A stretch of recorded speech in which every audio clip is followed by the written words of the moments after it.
492장입니다. 492장.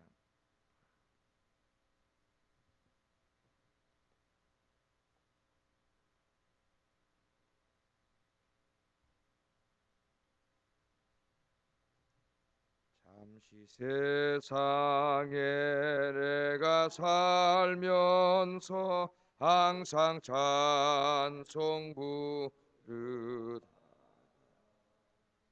날이 저물어 오라 하시면 영광 중에 나아가리. 열린 천국 문 내가 들어가 세상 짐을 내려놓고 빛난 멸류관 받아 쓰고서 주 이리 살리. 골짜기 더듬으면서 나의 갈 길 다간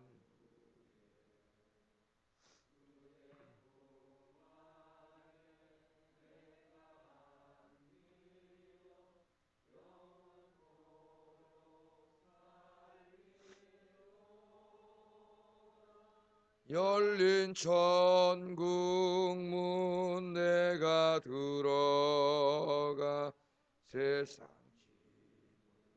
내려놓고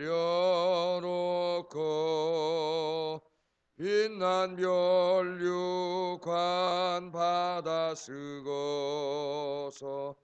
주와 길이 살리. 가는 길 멀고 험하며 산은 높고 고난 나의 몸 쉴 곳 없어도 복된 날이 밝아오리. 열린 천국 문 내가 들어가 세상 짐을 내려놓고 빛난 멸류관 받아 쓰고서 주와 함께 길이 살리. 가시고 죽음 없는 날 사모하며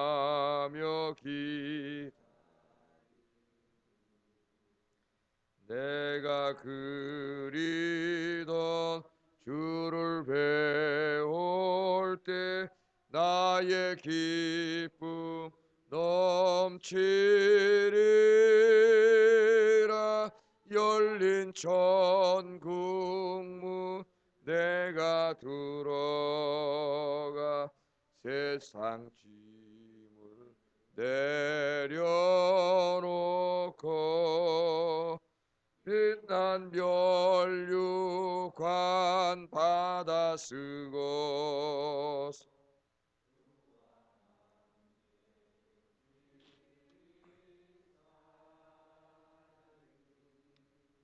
할렐루야.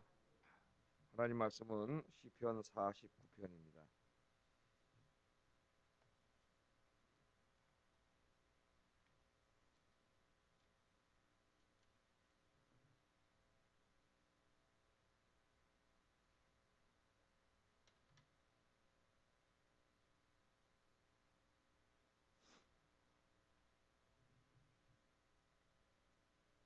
교도하겠습니다. 뭇 백성들아 이를 들으라. 세상의 거민들아 모두 귀를 기울이라.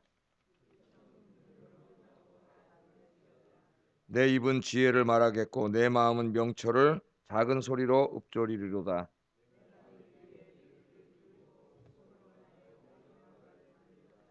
죄악이 나를 따라다니며 나를 에워싸는 환난의 날을 내가 어찌 두려워하랴.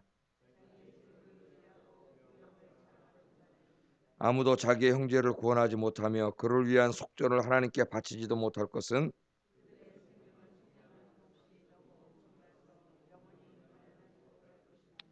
그가 영원히 살아서 죽음을 보지 않을 것인가.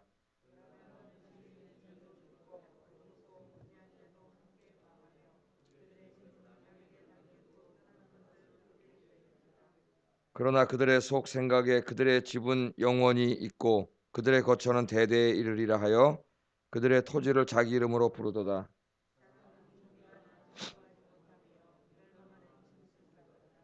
이것이 바로 어리석은 자들의 길이며 그들의 말을 기뻐하는 자들의 종말이로다. 셀라.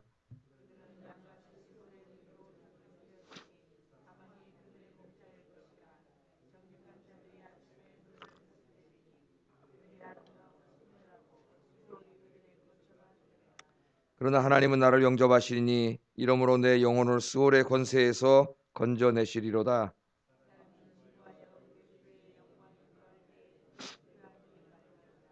그가 죽음에 가져가는 것이 없고 그의 영광이 그를 따라 내려가지 못함이로다.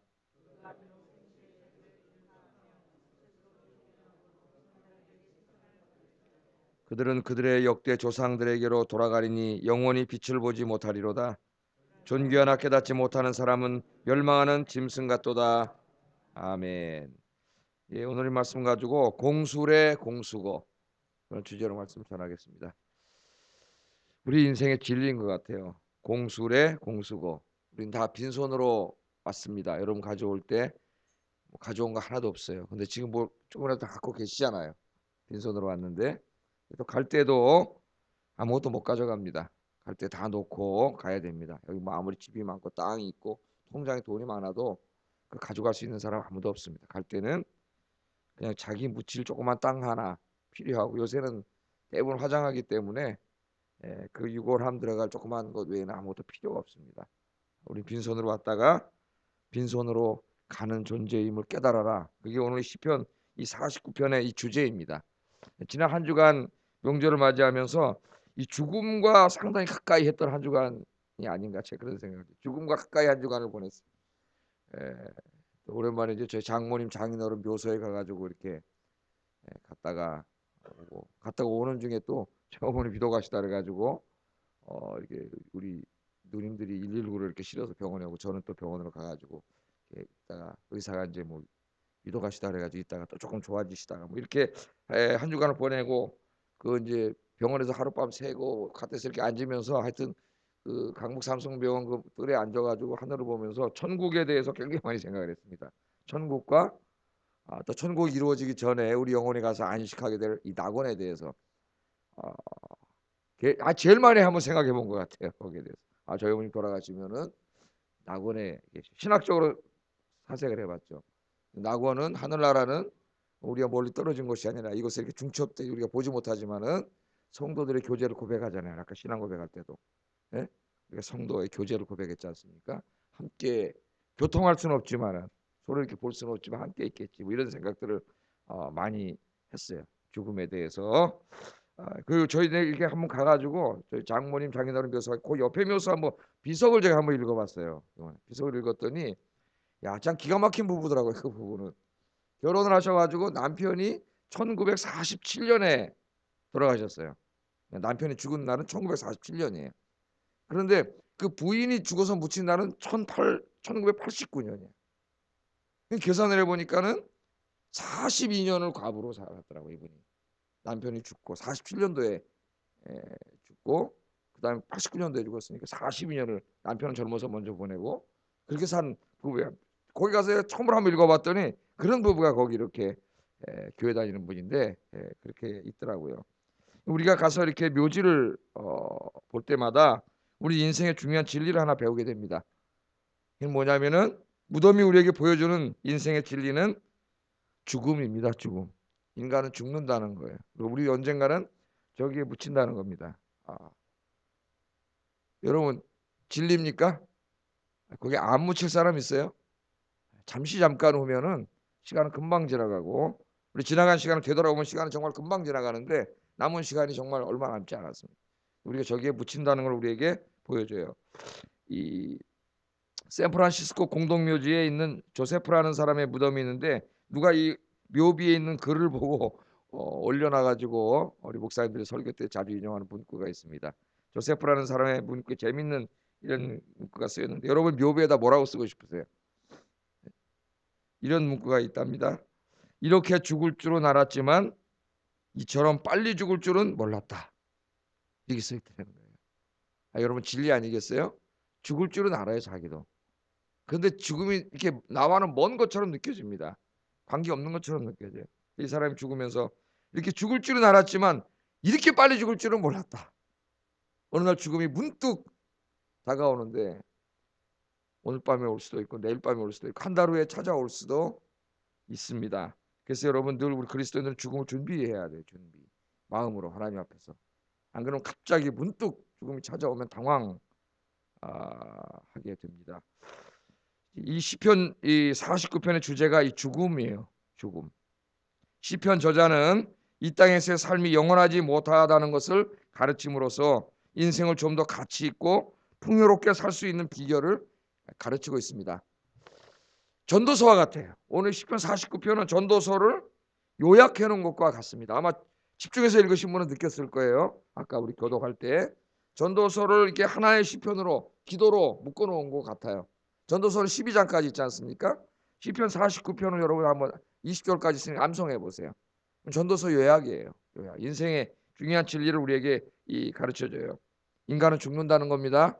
그러니까 그 죽어서 금방 없어질 그 인생에 거기다가 코 박고 큰만 맨날 바라보고 사는 인생이 얼마나 어리석은 인생인가를 오늘 보여줘요. 우리 예수님도 마가복음 8장 36절 37절에 이런 말씀을 하셨죠. 사람이 만일 온 천하를 얻고도 제 목숨을 잃으면 무엇이 유익하겠느냐. 사람이 무엇을 주고 제 목숨을 바꾸겠느냐. 온 천하를 얻을 사람도 없겠지만 이 세상에 누가 온 천하를 얻어봤겠어요. 온 천하를 얻은들 뭐 하겠냐는 거예요. 죽음이 찾아오는데 죽는데 예수님이 그런 말씀을 하셨지 않습니까? 우리는 죽는 순간 여러분이 가지고 있는 모든 것을 다 잃어버리게 됩니다. 죽음이 찾아왔어요. 나에게 시한부 인생이야. 당신 이제 한 달밖에 못 살아. 그런데 여러분 내가 가지고 있는 그 돈과 권력과 인기와 명예와 지식이 무슨 소용이 있겠어요? 그게 우리에게 도움이 되겠습니까? 내 한 달에 죽는데 그게 무슨 도움이 되겠어요? 뭐가 위로가 되겠어요? 에? 로또 샀는데 1등에 당첨됐어. 50억 원 맞았어. 한 달에 죽는데 그게 내 무슨 소용이 있겠어요? 그게 내 생명을 구원해 주겠어요? 그거를 우리가 어리석게 깨닫지 못하고 그렇게 살아가는 겁니다. 우리에게는 이 세상의 나그네 삶을 다 마친 후에 가야 할 본향이 있어요. 본향. 오늘 우리 아까 찬송 불렀죠. 잠시 동안 세상에 더 살 찬송을 불렀는데 죽음으로 끝나는 게 아니에요. 죽음으로 끝나는 사람들은 허무주의로 빠집니다. 우리 철학이나 문학을 공부하다 보면은 실존주의에 빠진 사람들 있죠. 허무주의. 인간이 죽는다는 것을 깨달았어요. 중요한 진리를 깨달았습니다. 그런데 그만 그 죽음으로부터 벗어날 구원의 길을 찾지 못했기 때문에 그들이 인생을 허무주의로 빠져버렸어요. 너무 허무해서 그냥 자살해버린 사람들이 있어요. 어네스트 해밍웨이도 자살해버렸어요. 노벨 문학상까지 받고 부와 명예를 다 누렸는데 그 허무를 인생의 허무를 극복하지 못하고 자살해버렸어요. 그러나 하나님의 말씀을 우리는 묵상하는 순간 우리는 이 죽음을 맞이하고 죽음을 묵상하지만 허무주의에 빠지지 않습니다. 내가 죽는구나. 이 땅을 언젠가는 떠나는구나 하는 걸 깨닫는 순간 내 남은 인생을 이렇게 살아서는 안 되겠다. 하나님 앞에 더 의미 있고 가치 있는 인생을 살아야 되겠다. 이렇게 바뀌죠. 여러분도 그렇게 되기를 주의 이름으로 축복합니다. 그렇게 살려면 남은 인생을 어떻게 살아야 되는가 하는 지혜를 49편은 우리에게 가르쳐 줍니다. 자, 오늘 1절 2절을 보면은요. 이 시인이 세상 사람들에게 꼭 하고 싶은 말이 있다 그래요. 우리도 이런 말이 있어야 돼요. 예수 모르고 그 돈이 단지 알고 세상이 단지 알고 살아가는 사람들에게 정말 가슴 터지도록 해주고 싶은 말, 그게 전도지 않습니까 여러분? 1절 2절 한번 읽어보겠습니다. 시작.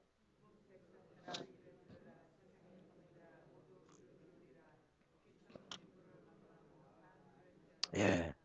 그러니까 여기 지금 시인이 뭇 백성들아 들으라, 세상의 거민들아 모두 귀를 기울이라, 빈부 귀천을 물론하고 다 들을지어다. 세상의 모든 사람들, 부자든 가난한 사람이든 나이 든 사람들은 뭐 젊은 사람이든 남자든 여자든 이 뭇 백성들에게 정말 자기가 가슴 사무치게 깨달은 이 인생의 진리에 대해서 말해주고 싶은 게 있는 거예요. 말해주고 싶은 게. 이런 그런 거 있으세요? 누구에 대해서 말해주고 싶으세요? 예? 그게 있다는 거예요. 뭘 말해주고 싶은가 그렇게. 예? 3절 4절 한번 읽어보겠습니다. 시작.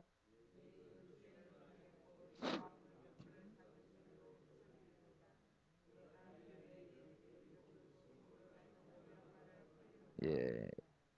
인생의 지혜에 대해서 말하고 싶다 그래요. 인생의 지혜. 여러분, 인생의 지혜, 이 인생의 지혜를 이 본문 읽어보면 이 사람은 어디서 얻었냐면은 하나님의 말씀을 깊이 묵상함으로 얻게 되었습니다. 그러니까 인생의 참된 지혜는 하나님의 말씀을 깊이 묵상해 얻을 수 있어요. 이 말씀 속에 인생에 대한 지혜가 있습니다. 이 시인은 살아가면서 항상 하나님의 말씀을 묵상했고 하나님의 말씀에 귀를 기울이고 살았습니다. 그래서 말씀을 통해 인생의 중요한 진리를 깨달았다는 거예요. 여러분, 이 세상에 우리가 살다 보면 오늘도 우리 귀에 들려오는 소리가 굉장히 많습니다. 이렇게 살아야 행복하다, 저렇게 살아야 행복하다, 이렇게 살아야 된다, 저렇게 살아야 된다, 이렇게 살아야 돈을 번다. 그런 책들이 이 교보 서점에 가면 넘쳐납니다. 자기 개발서라 등 이런 책들 파트에 가면 사람들도 많이 있고요. 이렇게 살아라고 훈수하는 사람들이 굉장히 많아요. 저는 그런 책을 이렇게 저도 몇십 권 읽어봤지만은 뭐 좀 도움이 될 때도 있지만 나중에 보면 다 그 내용이 그 내용이에요. 읽을 것도 없는데 하여튼 이 비슷한 내용인데 그래도 인생에 대해서 훈수하는 사람들이 많더라고. 난 참 대단한 사람이라고 생각해요. 나는 뭐 목사지만은 어떤 사람에게 뭐 내 후배들에게 인생을 이렇게 살아 그렇게 말할 자신이 없어요. 난 모르겠어요 정답은. 정답은 하나, 하나님의 말씀에 대해서는 얘기할 수 있습니다. 근데 그 사람들은 참 자신 있게 말하더라고. 이렇게 된다 저렇게 된다 저렇게 된다 뭐 인생을 행복하게 살아야 되는 12가지 뭐 그렇게 얘기해. 제가 다 읽어보니까 뭐 그래 갖고 행복할 것 같지가 않은데 자신 있게 막 무식함도 얘기하니까 책이 되는 것 같아요. 제가 보니까. 자, 이 세상에 그런 소리가 많이 들려오는데 여러분 다 귀를 막으시고 하나님의 말씀에만 귀를 기울이시기 바랍니다. 하나님의 말씀. 오늘 그 자기가 말씀을 통해 깨달은 진리 5절부터 20절까지네. 5절부터 20절까지 깨달은 진리가. 자, 그 깨달은 진리의 핵심이 뭐냐면은 이 세상의 재물이 단지 알고 돈이 단지 알고 돈을 의지하고 돈을 자랑하고 돈만 생각하면서 바라보면서 그 사는 인생이 얼마나 어리석은 인생인가. 그걸 우리에게 가르쳐 주죠. 그래서 이 오늘 49편 6절 보면 자기의 재물을 의지하고 부유함을 자랑하는 자의 어리석음에 대해서 이야기합니다. 여러분 우리 인생들이 이렇지 않나요? 자기의 재물을 의지해. 의지하고의 앞에는 뭐가 있어야 돼요? 원래는 하나님이 있어야 돼요. 하나님을 의지하고 그게 인생의 지혜를 깨달은 사람이에요. 그런데 교회를 오래 다녀도 이 지혜를 깨닫지 못, 하나님 말씀으로부터 인생의 지혜를 깨닫지 못한 사람은 하나님을 의지하지 않고 자기의 재물을 의지하려고 합니다. 자기의 재물을 의지하려고 하니까 재물이 있을 때는 괜찮아요. 신앙생활을 잘하는 것 같아요. 겉으로 볼 때는. 근데 재물이 없어지면 재물을 의지하고 살았기 때문에 그 사람이 흔들려요. 그러니까 그 재물이 없어져 봐야 그 사람 신앙이 진짜 신앙인지 아닌지 알 수가 있어요. 재물을 의지하고 산 사람은 흔들려요. 그러나 하나님을 의지하고 산 사람은 재물이 없어져도 물론 조금 힘들 수는 있지만 인간으로 흔들리지 않아요. 부유함을 자랑하는 사람. 하나님을 자랑하고 하나님 말씀을 자랑하고 살아야 되는데 자기의 부를 자랑하고 부를 과시하고 그건 다시 말하면 부를 의지하고 그렇게 살아가는 사람, 그런 사람은 짐승과 같은 자라고 이야기해. 뒤에 보면 짐승과 같이 어리석은 자라는 거예요. 짐승. 근데 여러분 교회 안에 짐승 같은 사람이 많습니다. 하나님을 의지하고 살아야 되는데 짐승같이 사는 사람이 많아요. 6절 9절을 우리 다 같이 한번 읽어보겠습니다. 시작.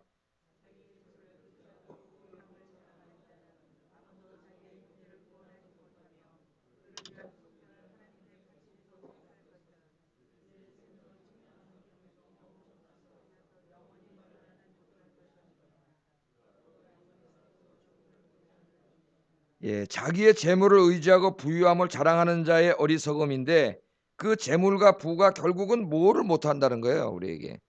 예? 우리 생명을 구원하지 못한다는 거예요. 생명을.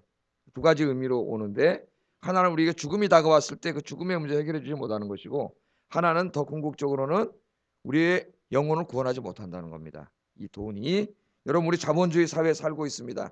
자본주의 사회에 뭐가 왕이에요? 돈 많은 사람이 왕이에요. 저 청와대에 있는 사람이 왕인 것 같지만 저 5년이면 다 권력 물러나요. 그 사람들 정치하려고 해도 돈이 있어야 정치를 해요. 그러므로 결국 자본주의 법을 만들고 사회를 움직이는 시스템을 만들고 뒤에서 다 움직이는 힘은 돈입니다. 돈. 그럼 사실 이 누가 주인이냐? 재벌이 주인이에요. 돈 많은 사람이. 예? 돈 많은 사람이 땅의 주인이에요. 돈이면은 못할 게 뭐 있어? 야, 돈으로, 대한민국 사회 돈으로 안 되는 게 어디냐? 정말 돌아보면은 돈으로 안 되는 게 없는 것 같아요. 돈만 있으면 다 되더라고. 예? 보니까 돈으로 학위를 얻기도 하고 돈으로 사랑을 사기도 하고, 정말 돈만 있으면 못할 일이 없는 것 같은 세상에서 우리가 살고 있습니다. 그 사람들이 다 돈 벌라 그래. 돈 있어야 돼. 돈 있어야 돼. 그런 생각을 합니다. 그러나 오늘 하나님은 돈으로 할 수 없는 것이 있음을 깨우쳐 주는데, 다 할 수 있는 것 같지만 정말 중요한 걸 못해요. 돈으로. 그게 우리 생명의 속전이 안 된다 그러잖아요. 생명의 속전, 하나님께서 비유로 말씀을 하시는데, 딱 죽음이 다가왔을 때 그 죽음을로부터 우리를 구원해 주지 못해요. 돈이 아무리 많아도. 예? 제가 전도서 강의할 때도 그런 얘기를 했는데, 저희 어머니 이렇게 병원에 있을 때 보면 막 한 할머니가 막 엄청나게 부자라는데, 막 진짜 우리 어머니가 보니까 자식들이 그냥 24시간 돌아가면서 막 어머니를 사랑해서 오는 게 아니라 돈 많이 받아 먹으려고 오는 거예요. 이 돈이 많으니까요 이상해지더라고요.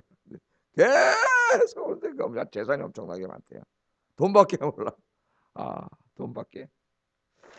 여러분, 이 돈에 이렇게 막 이렇게 사람들이 혈연이 됐는데, 그러나 그분이 돈이 많으면 뭐해요? 좀 있으면 죽잖아. 이 죽음을 해결하지 못해. 우리나라 최고의 부자이신 이건희 회장도 지금 저러고 있지 않습니까? 그렇게 돈이 많은데 다 하면서 모든 걸 다 할 수 있게 하면서 살아왔는데, 권력도 쥐락펴락하면서 살아왔는데, 이제 죽게 되니까 아무것도 못하잖아. 자기 형제의 생명을 구원하지 못한다. 오늘 그렇게 얘기하고, 생명의 속전으로 하나님께 내지 못한다는 것은 우리 구원론적인 의미가 있습니다. 여러분이 아무리 돈이 많아도 여러분의 형제를 천국으로, 그 돈을 누구한테 내고 천국으로 데려갈 수가 없어요. 천주교는 속였죠. 중세 때. 예? 아버지 엄마가 연옥이라는 있지도 않은 걸 만들어 놓고 신앙생활 엉터리로 하다가 죽은 사람들은 이 천국 갔다 그러기도 뭐하고 또 지옥 갔다 그러기 뭐하고, 그러니까 중간에 연옥이라는 거 성경 없는 걸 하나 만들어놨어요. 그래 거기 가서 중간에 거기 가는 거야. 대부분의 교인들은 다 거기 가는 거야. 신앙생활 엉터리로 대부분 하니까.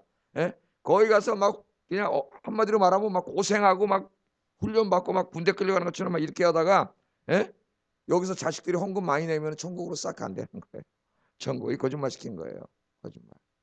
자식들이 그러니까 부모님 거기서 고생한다는데, 예? 천국 보내드리려고 돈 갖다 낼 거 아니에요. 그래서 헌금을 막 거짓말로 해가지고 헌금을 막 받아들여가지고 그걸로 한 게, 저 지금 여러분 이제 유럽 여행 가시는 분들은 가시면 거기는 큰 성당을 다 진 겁니다. 그 다 졌는데 지금은 그 성당에 예배 드리는 사람 없고 관광객들만 모여드는, 엄청난 돈을 들여가지고 관광객들만 모여드는 그런 것이 되고 말았습니다. 여러분, 거짓말이죠. 오늘 하나님 뭐라 그랬어요? 돈으로 속전을 낼 수 없어요. 왜? 그 생명의 값은 너무 비싸서 이 땅의 부자들의 재산을 전부 다 모아도 한 사람 영혼값을 지불할 수가 없어요. 그래서 예수님께서 오신 거예요. 그래서 하나님이신 그분이 이 세상에 돈을 다 모아도 한 사람의 생명도 구하지 못하기 때문에 예수님이 오셔서 여러분 십자가에서 저와 여러분 이 죄를 대신해서 짊어지시고 생명의 속전이 되어 주신 줄로 믿습니다. 속전이 되어 주셨어요. 그래서 저와 여러분이 구원받은 거예요. 이 땅의 재물로는 아무것도 못해. 인간이 그렇게 어리석은데 그게 뭐라고 그걸 그렇게 거기다 자기 인생을 다 걸고 그거에 행복을 좌우를 하고, 그거 있으면 행복하고 없으면 불행하고. 물론 인간이기 때문에 조금 영향은 다 누구나 받겠지만은 저도 뭐 받지요, 목사도. 그게 다가 아닌데 그런 어리석은 삶을 사냐는 거예요. 오늘 첫 번째 어리석음이 거기 있어요. 자기 인생의 제일 중요한 문제를 해결해 주지 못해. 다 해결할 수 있을 것 같은데 그 문제를 해결해 줄 수 있는 분은 하나님밖에 없는 줄로 믿습니다. 하나님이에요. 하나님 의지하고 사세요. 여러분 새벽에 나오신 여러분 주님의 이름으로 축복합니다. 인사하겠습니다. 축하합니다. 예, 축하합니다. 여러분 하나님께 오셨잖아요. 예? 여러분이 복받은 사람이에요. 하나님께 나와서 기도하고 사는 사람. 이 사람은 세상이 아무리 힘들어도 흔들리지 않아. 이겨요. 조금 물론 힘들면 흔들릴 때도 있어요. 인간이기 때문에. 그러나 이겨요. 이겨. 주님이 함께 하시기 때문에. 또 돈을 의지하고 자기 부유함을 자랑하는 사람, 왜 어리석은 사람이냐? 아까 서론에서 말했지만은 오늘 10절 13절 읽어보면은 죽는데 죽으면 가져가지 못하는데 그거 단지 알고 사는 사람이 얼마나 어리석냐 이거예요. 10절 13절 읽어보겠습니다. 시작.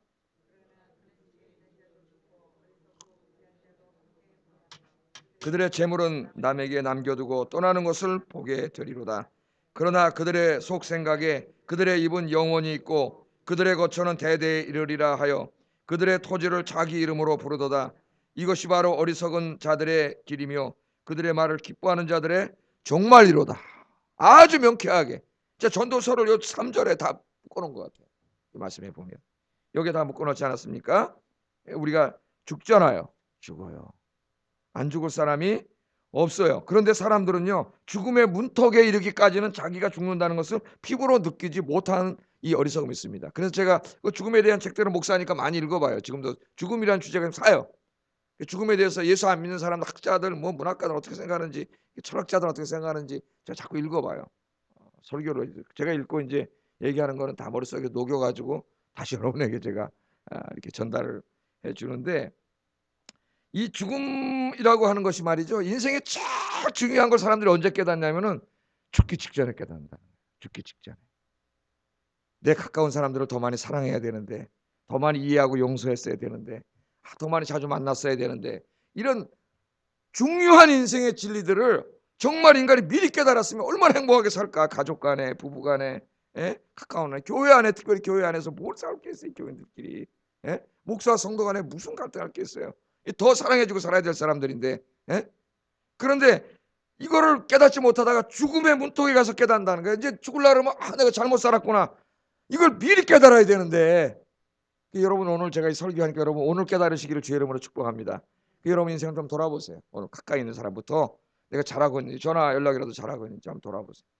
저도 이렇게 바쁘게 살다 보면 친구에게 전화 한 통화도 안 하고 전화 비용이 내가 걸질 않기 때문에 전화 거의 잘 그래요. 근데 어느 날 기도원 가서 이렇게 한 3일 있다 보면은 혼자 이렇게 계속 있는 시간이잖아요. 혼자 생각을 하게 되면은 외로움이 옵니다. 외로움이. 인생이 외롭구나. 그래서 괜히 또 친구한테 전화하게 돼요. 네가 웬일이냐 전화를 다 하고. 야, 우리 만나고 살아야 되는데 이거 연락도 못하고 사는구나. 거기 가서 깨닫게 되는 거예요. 바쁘게 들어갈 때는 모르는데. 우리가 깨달아야 되는데 죽음의 문턱 앞에서 그걸 깨닫게 되는 거예요. 사랑하는 가족, 사랑하는 사람이 떠남 앞에서도 우리는 문득 깨달아요. 그래서 전도서 읽을 때 장례식장에 가라 그랬죠. 잔치집에 가려고 하지 말고 장례식장에 가려고 노력하라 그러잖아요. 거기 가서 왜? 죽음 앞에서 죽음에 직면하고 나도 언젠가 죽는다는 걸 깨달으라는 거예요. 영원하지 못하다는 거. 여러분 죽음이 항상 우리 뒤에 있습니다. 그걸 깨달으라는 거예요. 옛날에 여러분 잘 아시는 이야기 있죠. 사냥꾼이 하루는 사냥을 나가다 독수리를 발견해서 독수리를 잡으려고 겨누고 있어요. 근데 독수리를 보다 깜짝 놀랐다는 거 아닙니까? 독수리를 잡으려고 총을 겨눴는데 독수리는 또 뭔가를 유심히 쳐다보고 있더라는 거예요. 노려보고. 보니까 저게 뱀이 한 마리인데 뱀을 잡아먹으려고 탁 노려보고 쥐 뒤에 총 노리고 있는지 모르고. 근데 그 뱀은 보니까 말이죠. 뱀도 모를 쫙 노려보고 있더라는 거예요. 그러니까 뱀 앞에 개구리가 있더라는 거예요. 개구리. 하여튼 개구리도 모를 쫙 노려보고 있더라는 거예요. 개구리 무당벌레를 노려보고 있더라는 거예요. 무당벌레 잡아먹으려고. 쥐 뒤에 잡아먹는 거죠. 무당벌레도 모를 쫙 노려보고 있대. 조그만 날 모니까 진딧물 먹으려고 노려보고 있더라는 거예요. 그래서 사냥꾼이 총을 내려놓고 깨달았다는 거 아닙니까? 자기가 독수리를 죽이려고 했는데 그건 지 죽는지도 모르고 뱀 잡아먹겠다고. 뱀은 또 지 죽는지도 모르고 앞에 개구리 잡아먹겠다고. 개구리는 지 죽는지도 무당벌레 잡아먹겠다고. 나도 내가 지금 독수리 잡아서 잘 살려고 하는데 내 뒤에 나를 노리는 게 있구나. 그게 뭐예요? 죽음이에요. 죽음이 나를 기다리고 있구나. 노려보고 있구나. 날 데려가려고 하겠구나. 그걸 깨닫고 자기 인생을 돌아봤다는 거 아닙니까? 오늘 이것이 이 시인이 하나님의 말씀 속에서 깨달은 진리입니다. 진리. 여러분 좀 죽음을 이제 두려워만 하지 말고 우리 기독교인들은 직면해야 돼요. 죽음 직면하세요. 오늘 내가 죽는다. 밤에 의사가 나 한 달밖에 못 산다 그러면 내가 어떻게 할 거예요? 한 달 안에. 여러분 참 중요한 일부터 막 할 거 아닙니까? 그걸 한번 적어놓아 보세요.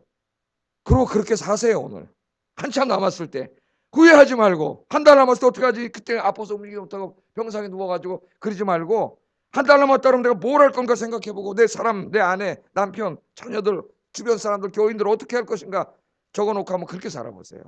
그리고 하나님 맡겨준 일들은 어떻게 할 것인가. 그래서 하나님 앞에 의미 있는 인생을 사시기를 주의 이름으로 축복합니다. 이걸 늘 생각하면서 살아야 돼요. 생각하면서. 그래서 오늘 말씀해 보면 이런 삶을 살지 못하고 이 어리석음을 깨닫지 못하고 끝까지 돈밖에 모르고 살다 죽은 사람 14절 한번 읽어보겠습니다. 시작.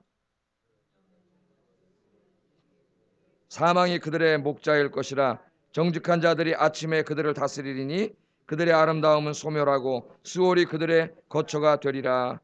아멘. 그 사람들이 결국 죽어서 지옥에 떨어져 버려요. 하나님의 심판을 받아가지고 그거를 깨닫지 못해요.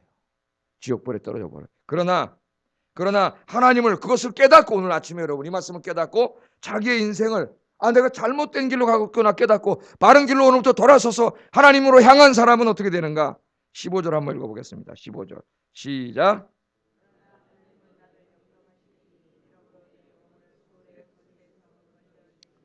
아멘. 그렇게 산 사람의 영혼은 하나님이 어떻게 해주세요? 영접해 주시고 수월의 권세에서 구원해 주시고 여러분은 하나님의 나라 영원한 나라로 인도해 주실 줄로 믿습니다. 영원한 나라가 있잖아요. 영원한 나라. 그 영원한 나라 우리의 본향에서 하나님과 영원히 살잖아. 여러분이 이미 이 복을 누리고 계신 분인 줄로 믿습니다. 그러므로 이 땅에 이 16절부터 19절을 보면 돈 그런 거 부러워하지 말라. 예? 그런 것 때문에 낙마하고 저 사람 돈 많은데 난 왜 돈이 없지? 저 사람 좋은 집에 사는데 나는 왜 좋지 못한 집에 살지? 16절부터 19절까지 그렇게 하면서 자기가 얼마나 복받은 사람인지는 모르고 그렇게 자기를 불행하게 생각하고 있는 사람, 그런 삶을 살지 말라는 거예요. 그런 사람은 어떤 사람이에요? 자기가 이렇게 많이 복을 받았어요. 여러분 구원받은 사람이에요. 하나님 나라를 여러분 상속받을 사람이에요. 그런데도 깨닫지 못하는 사람은 20절에 이렇게 말해요. 20절 한번 읽어보겠습니다. 시작. 아멘. 여러분 존귀한 자입니다. 하나님 앞에 존귀한 자녀예요. 하나님 앞에 부름받고 하나님 나라 상속받을 사람인데 자기가 그렇게 복받은 자임을 깨닫지 못하고 또 여기 지금 16절 19절처럼 저 세상에 돈 바라보고 부러워하고 맨날 이러고 사는 사람은 누가 같다 그래요? 그것도 멸망하는 짐승과 같은 자라래요. 멸망하는 짐승과 같은 자. 하나님이 하신 말씀. 여러분 복받은 분입니다. 믿습니까? 여러분 복받은 분이 하나님의 자녀가 되셨어요. 하나님이 세상 끝날까지 여러분과 함께 계시고 여러분 인생도 낭비하지 않고 주님을 위해 의로운 삶을 살게 하시고 주님이 영접해 주세요. 이제 천국을 여러분에게 상속해 주십니다. 하나님의 나라를. 내가 얼마나 복받은 사람인가를 여러분들 묵상하면서 감사하면서 사시는 여러분 되기를 주의 이름으로 축복합니다. 기도하겠습니다. 말씀을 생각하면서 기도하겠습니다. 우리의 인생은 공술의 공수고 잊지 마세요. 욕심 부리지 마세요. 그거 움켜잡지 마세요. 하나님 재물을 의지하지 말고 내 부유함을 자랑하지 말고 욕심 부리지 말고 하나님만 의지하고 오늘부터 하나님만 자랑하며 살게 하여 주시옵소서. 첫 번째 기도 제목. 두 번째, 내가 하나님의 은혜로 구원받아 천국 상속받을 하나님의 자녀가 되었는데 이 존귀한 자임을 깨닫지 못하는 짐승 같은 자가 되지 않게 하시고 늘 은혜에 감사하며 남은 인생을 은혜에 보답하는 삶을 살게 하소서. 두 번째 기도 제목이에요. 세 번째, 육신의 죽음 이후에는 보니까 하나님의 심판이 있고 천국이 있고 지옥이 있다고 오늘 얘기하는데 내 주변에 사랑하는 사람들이 아직 깨닫지 못한 사람들이 있습니다. 짐승 같은 삶을 사는 사람이 있습니다. 열심히 전도해서 이번 전도 축제에 꼭 데려오게 해주세요. 같이 기도하겠습니다. 사랑하시는 아버지 하나님 감사합니다. 오늘 이 아침에 귀한 말씀을 통하여 우리 인생의 놀라운 지혜를 깨닫게 해주신 것 감사합니다. 마치 전도서 1장에서 12장까지의 말씀을 하나님 짧은 말씀을 통해 요약해 놓은 것 같은 그런 기도의 말씀입니다. 이 말씀을 통해 오늘 이 아침에도 우리의 인생을 되돌아보게 하신 것 감사합니다. 공술의 공수고 우리 이 땅에 올 때 아무것도 가져온 것 없습니다. 빈손으로 왔습니다. 갈 때에도 아무것도 가져가지 못합니다.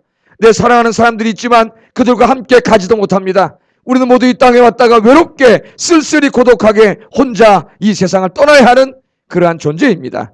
하나님 왜 이것을 깨닫지 못합니까? 왜 이것을 깨닫지 못하고 유한한 존재임을 깨닫지 못하고 우리가 하나님이 세상의 욕심을 부리고 돈의 욕심을 부리고 권세의 욕심을 부리고 어리석은 삶을 살아갑니까? 우리를 하나님 불쌍히 여기시고 아버지 하나님 이제부터는 그런 것들을 의지하지 아니하고 하나님만 의지하고 하나님만 자랑하며 살아가는 저희들이 되도록 주님 인도해 주시기를 원합니다.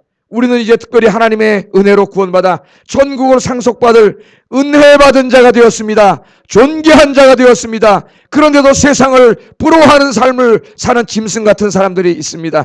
그렇게 살지 않게 해주시고 주님의 은혜를 기억하며 감사하며 살게 하시고 은혜에 보답하는 인생을 살아가도록 하나님께서 인도해 주시옵소서. 이 세상이 다인 줄 알고 그렇게 살다 죽은 사람에게는 하나님의 심판이 있고 음부와 지옥이 기다리고 있다고 성경은 이야기하고 있습니다. 우리 주변에 내 사랑하는 사람들, 가족들, 이웃들, 친구들이 그런 길을 걸어가는 어리석은 자들이 있습니다. 이번 새생명 축제 기간에 특별히 이번 주에 하나님이 데려오는 주간입니다. 하나님 그들을 찾아가서 복음을 증거하고 한 영혼 한 영혼 손을 붙잡고 주님 전으로 데려나올 수 있도록 하나님께서 인도해 주시옵소서. 오늘 이 시간부터 이 깨달은 말씀을 아멘으로 내 가슴에 깊이 새기게 하시고 이제 남은 인생 낭비하지 아니하고 하나님 기뻐하시는 삶, 의미 있고 보람 있고 가치 있는 인생을 살아갈 수 있도록 주님 인도해 주시기를 원합니다. 남은 인생이 많지 않습니다. 짧습니다. 하루 24시간, 한 달 30일이 금방 지나갑니다. 1년 365일도 눈 깜짝할 새 지나갑니다. 1월 1일이 엊그제 같은데 벌써 하나님 가을이 저물어가고 이제 겨울이 다가오고 있습니다. 우리의 인생도 이제 늦가을 아니 이미 겨울에 접어든 분도 있습니다. 하나님 아버지 이제 주님 앞에 철들게 하여 주시옵소서. 정말 주님 앞에 우리 인생을 내려놓고 이제는 하나님만이 내 인생의 소망임을 깨닫고 주님을 의지하고 주님 손잡고 주님과 함께 살아가는 저희들이 되도록 인도하여 주시옵소서. 오늘 화요일입니다. 화요일은 우리 교회를 위해서 기도하겠습니다. 우리 하연교회 예배를 기억하시고 모든 공예배 우리 하연교회 성도들 특별히 젊은이들이 주님 앞에 나와 예배드리게 하여 주시옵소서. 젊은 세대가 하나님 곁을 떠납니다. 주일 아침 예배 간신히 드리고 나오지 않습니다. 젊은 세대, 여러분의 자녀 세대가, 손주 세대가 예배 자리로 나오게 해주세요. 기도해 주시고 우리 하영교회 기도하는데 기도의 일꾼들이 다른 교회에 비해서 정말로 너무 부족합니다.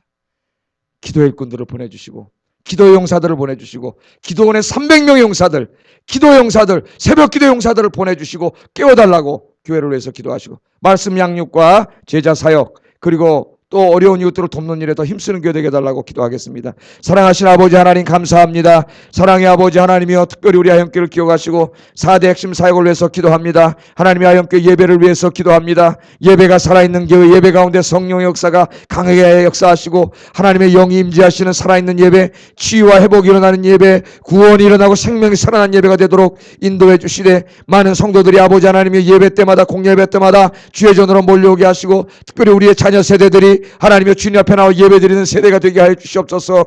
아버지 여호수아가 죽은 이후에 그 세대 자녀 세대가 하나님으로부터 단절되어 사사기 어두운 시대를 맞이했음을 우리가 알게 됩니다. 우리의 자녀 세대들이 주님 예배로부터 멀어져 가고 있습니다. 안타까운 사실입니다. 하나님 20년 후에 어떻게 되겠습니까? 공예배가 없어질 지경에 처했습니다. 하나님은 우리의 자녀들이 젊은이들이 하나님 예배에 나와 예배할 수 있도록 주님 붙잡아 주시옵소서. 기도의 일꾼들을 보내주시옵소서. 기도하지 않으면 아무 일도 역사도 일어나지 않습니다. 악한 마귀와의 싸움에서 이길 수 없습니다. 영적인 싸움에서 승리할 수 없습니다. 우리 교회에 기도의 용사들을 보내주시옵소서. 기도원의 300명의 용사, 하나님 이 민족을 끌어안고 교회와 복음을 끌어안고 기도하는 눈물의 기도의 용사, 새벽에 나와 주님 앞에 직면하여 새벽 기도하는 새벽 기도의 용사들을 하나님이 일으켜 세워 주시옵소서. 오늘 새벽에 나온 분들은 평생 새벽 기도하는 물이 되게 하여 주시고 주님 앞에 새벽부터 기도함으로 하루를 시작하는 저들이 되게 하여 주시옵소서. 말씀 양육과 제자 사역에 함께 하시고 많은 하나님의 주의 백성들이 말씀을 통하여 주님의 일꾼으로 양육되도록 붙잡아 주시며 어려운 이웃들을 더 많이 후원하고 도울 수 있는 저희 아영교회가 되도록 하나님께서 인도하여 주시옵소서. 9월 10월 새생명 축제에 332명의 태신자들 이번 주에 1차로 데려오는 주간입니다. 하나님이여 우리 교인들 마음을 붙잡아 주시고 마음을 움직이시고 한 명씩 꼭 데리고 나오게 해달라고 같이 기도하겠습니다. 사랑하신 아버지 하나님 감사합니다. 하나님 9월 10월 이제 전도 축제를 정하고 열심히 기도하며 전도했고 이제 내일 하나님의 이번 주에 아버지 특별히 1차로 하나님이여 이제 전도한 사람들을 주님 전으로 초청하는 주간입니다. 하나님 붙잡아 주시고 아버지 한 영혼 한 영혼을 손에 붙잡고 주님 전으로 나올 수 있도록 주님 인도해 주시기를 원합니다. 아버지 다음 주에도 하나님이여 죽어가는 영혼들 불쌍한 영혼들 하나님의 지옥불에 떨어질 영혼들 하나님 아버지 주의